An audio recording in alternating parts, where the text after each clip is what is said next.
人は食べるものでできている。そして食べるものを選ぶとき、人は本性を晒す。美食のカヌセイ。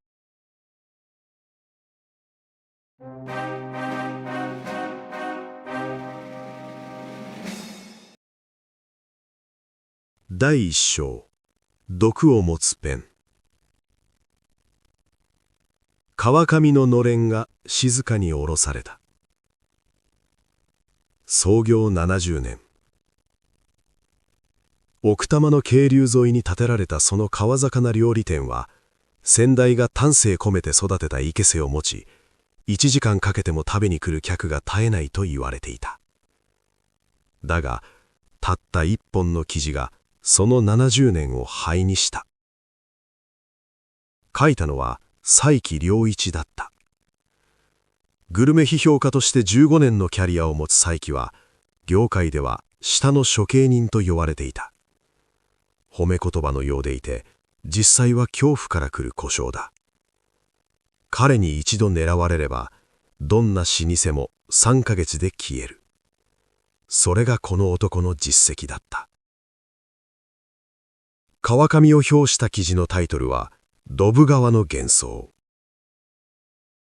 長年の名声にあぐらをかいた怠惰な厨房が生み出すのは、清流を歌いながらドブ川の泥臭さをまとった凡庸な一皿である。佐伯はそう書いた。読者はその言葉を信じ、かつてあれほど賑わっていた予約帳はみるみる白紙に戻っていった。店主の川上義雄は閉店を告げる張り紙を出す前夜、誰にも言わずに泣いたという。佐伯はその事実を当然知らなかった。知ろうともしなかった。招待状が届いたのは、川上が閉店して3週間後のことだった。封筒は白というより象牙色だった。紙の質からして普通ではない。フランスの老舗紙を使っていることは、そのビスカな羊皮紙の香りで分かった。差出人の名前は桐島エリカ。佐伯はその名前を知っていた。知らない者がいないと言っても過言ではない。桐島グループの令嬢であり、国内外に不動産と芸術品を持つ資産家。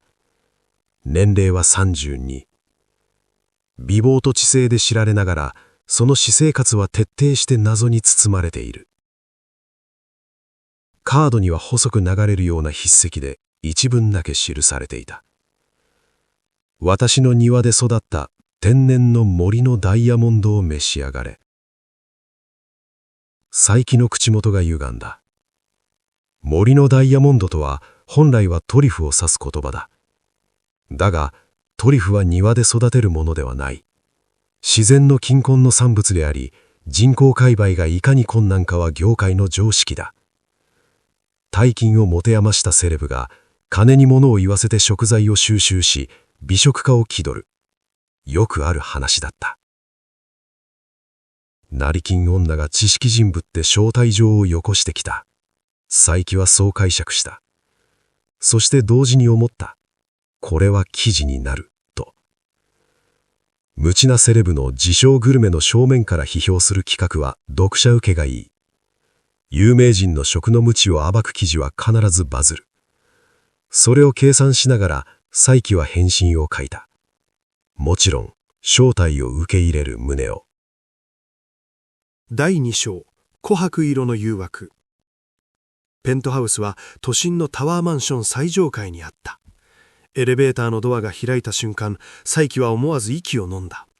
廊下と呼ぶには広すぎる空間が広がり、壁の一面は全面ガラス張りで、夜の東京の光が宝石箱のように散らばっていた。いらっしゃいませ、佐伯先生。振り向くと、桐島エリカが立っていた。写真で見るよりずっと静かな人間だった。派手さがない。黒のシンプルなドレスに華美ではない細いネックレス。だが、その目だけが異様に澄んでいた。深い湖の底を覗くような感情の読めない目。お噂は金がね。とエリカは言った。先生の文章、いつも拝読しています。光栄ですね。社交辞令を返しながら、佐伯は室内を素早く観察した。調理の匂いはしない。ということは、ケータリングか。案の定、中央のダイニングテーブルにはすでに料理がセットされていた。皿は一つだけ。シンプルの白地の皿の上にこんがりとソテーされた何かが置かれていた。大ぶりの一塊、深みのある琥珀色のソースがその周囲に静かに広がっている。ガーニッシュも最小限。余計な装飾を一切排した素材への絶対的な自信を感じさせるプレゼンテーションだった。悪くない。少なくとも見た目は及第点だ。どうぞ。とエリカが言った。解説は結構です。まずは食べてから。佐伯はフォークとナイフを取った。いつものルーティーンだ。説明を先に聞くと先入観が判断を歪める。優れた批評家は先に食べ、後で考える。一切れ切り分けた。口に運んだ瞬間、佐伯の動きが止まった。言葉を生業とする人間が言葉を失う瞬間がある。それは本当にすごいものに出会った時だ。フォアグラを超えるクリーミーなコク、それでいて全く重くない。後から来る甘みは熟した洋梨のような福育たる香りを伴っていた。油の旨味と独特の芳香物質が舌の上で複雑に絡み合い、嗅覚と味覚の両方に働きかけてくる。それは既存のどんな食材とも似て非なるものだった。なんだこれは。二口二鞭、咀嚼するたびに新しい層が現れる。動物的な野種と繊細な穀物の香りが同居している。明らかに特殊な食性を持つ生物だ。麝香の香りに近い、しかしもっと複雑でもっと深い。佐伯の脳はフル回転で答えを探していた。麝香猫。いや待て、この芳香成分はシベと日性がもう少し軽い。それに肉質が違う。これは内臓か肝臓、それもそうだ、香木を食べさせた個体の肝臓だ。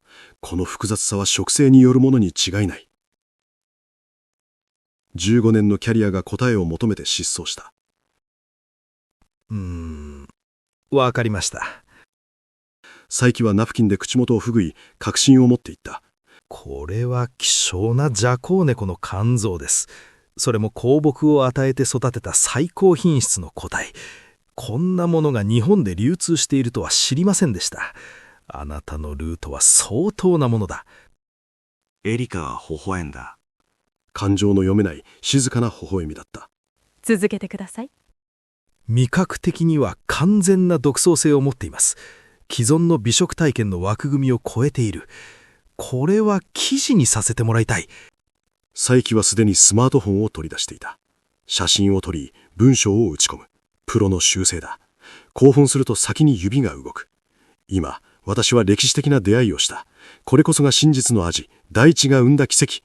過去にドブ川の幻想と切り捨てた凡庸な田舎料理とは次元が違う。これが本物の美食だ。投稿ボタンを押した。画面の向こうで数字が動き始めた。いいねが100、500、1000。数分も経たないうちに1万を超えた。大した拡散欲ですね。とエリカが静かに言った。これが私の仕事ですから。佐伯は自慢げに画面を向けた。コメント欄には崇拝に近い反応が並んでいた。第3章、のれんの向こう側。その時、エリカの表情が変わった。笑みが消えた。正確には別の種類の表情に切り替わったというべきか。能面のような静けさ。しかし、その目の奥に何か燃えているものがある。先生。エリカが立ち上がり、壁に近づいた。佐伯はその動きを目で追い、そこで初めて気づいた。部屋の奥、ダイニングとつながる壁の一面が、実は全面ガラスだったということに。遮光カーテンで覆われていて気づかなかった。エリカがカーテンのスイッチに手を伸ばした。先生が今絶賛されたものをご紹介しましょう。カーテンが音もなく左右に引かれた。ガラスの向こうは温室だった。精巧に管理された照明が内部を青白く照らしている。そこには水槽があった。縦横1メートルほどの大型水槽が3つ。その中で何かがうごめいている。無数の黒い影、暗褐色の平たい体、釜のような前足、水面に集まってはゆっくりと沈み、また浮かんでくる。佐伯の視線が固まった。タガメですよ。とエリカは言った。水生昆虫の。あなたが今お召し上がりになったのは、あのタガメを丁寧にソテーして、バターと白ワインでソースにしたものです。部屋の空気が変わった気がした。はあ？タガメは食用にされる昆虫です。特に東南アジアでは珍重されている。その香りはライチやパンダンリーフに例えられることもある。先生がお感じになった洋梨の芳香はタガメが体内で生成する香気成分です。クリーミーなコクは脂肪分の豊富な体躯から来るもの。フォアグラに例えるのはなかなか鋭い観察だと思います。淡々と科学の講義のようにエリカは続けた。佐伯は立ち上がれなかった。足が動かなかった。そして彼らが育った環境をお伝えしなければ。エリカがスマートフォンを取り出した。画面には写真が表示されている。どこかの川辺の生けす、水の中を優雅に泳ぐ銀色の魚の群れ。先生が3週間前にドブ川の幻想と評したあの料理店、川上ですね。閉店前に川上さんから生け瀬の鮎の稚魚を譲り受けました。1000尾ほど。あの水槽でタガメの餌として。川上義雄は私の祖父の古い友人です。先生の記事が出た翌朝、祖父から電話がありました。義雄が泣いていたと。佐伯の耳の中で何かがきしむ音がした。先生が SNS で世界に発信されたのは、先生がドブ川の住人と切り捨てた鮎で育ったタガメの味です。先生が次元が違うと絶賛したのは、先生が廃業に追い込んだ店のその生け瀬の味に他なりません。スマートフォンの画面が震え続けていた。通知が止まらない。いいねの数は5万を超えていた。しかしコメントの内容が変わり始めていた。タガメって昆虫ですよね。虫を絶賛したってこと？ジャコウネコの肝って書いてるけど、これガセ？食品メディアのアカウントがリポストしながら一言添えていた。著名批評家タガメを珍食材と誤認可。佐伯の指が震えた。削除しようとした。しかしスクリーンショットはすでに何千件も拡散されていた。インターネットは削除を許さない。修正も削除ももう意味はないと思います。エリカが静かに告げた。ジャコウネコの肝。素晴らしい知識と洞察でしたね、先生。エピローグ。消えない残りが。それから4ヶ月が経った。佐伯良一は今郊外のアパートの一室にいる。家賃4万8000円。以前のマンションとは別世界だ。連載は全て終了した。出版社からの仕事依頼は完全に途絶えた。批評家としての佐伯良一はもはや存在しない。今夜の夕食は袋麺だった。鍋に湯を沸かしながら佐伯は無意識に鼻で息を吸った。ラーメンのスープの匂いがする。悪くない匂いだ。しかし何かが足りない。麺をすすった。温かく塩辛くそれなりにうまい。だが味がしなかった。正確にはあの味と比べると全てが霞んでしまう。あの夜の琥珀色のソース、洋なりの芳香、フォアグラを凌駕したあのコク。あれほど完璧な味がこの世に存在するとは思っていなかった。そしてその記憶は食べるたびに鮮明になる。薄れるどころか濃くなっていく。佐伯は箸を置いた。窓の外、雨が降り始めていた。あれは何だったのか。答えは知っている。水生昆虫だ。タガメだ。自分が蔑んだ川魚店の鮎で育てられた虫だ。それを世界一の美食と絶賛してキャリアを終わらせた。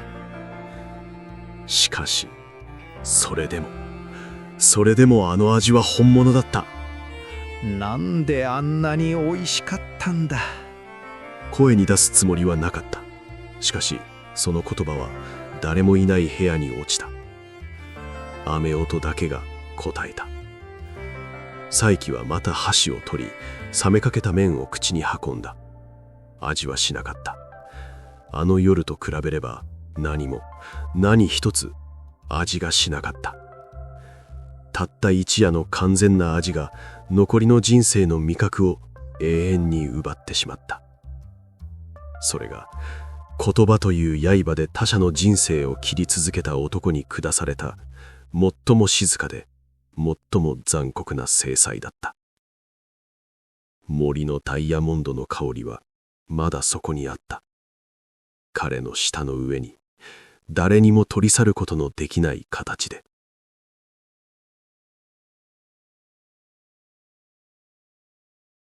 本作は全7話で完結するシリーズです。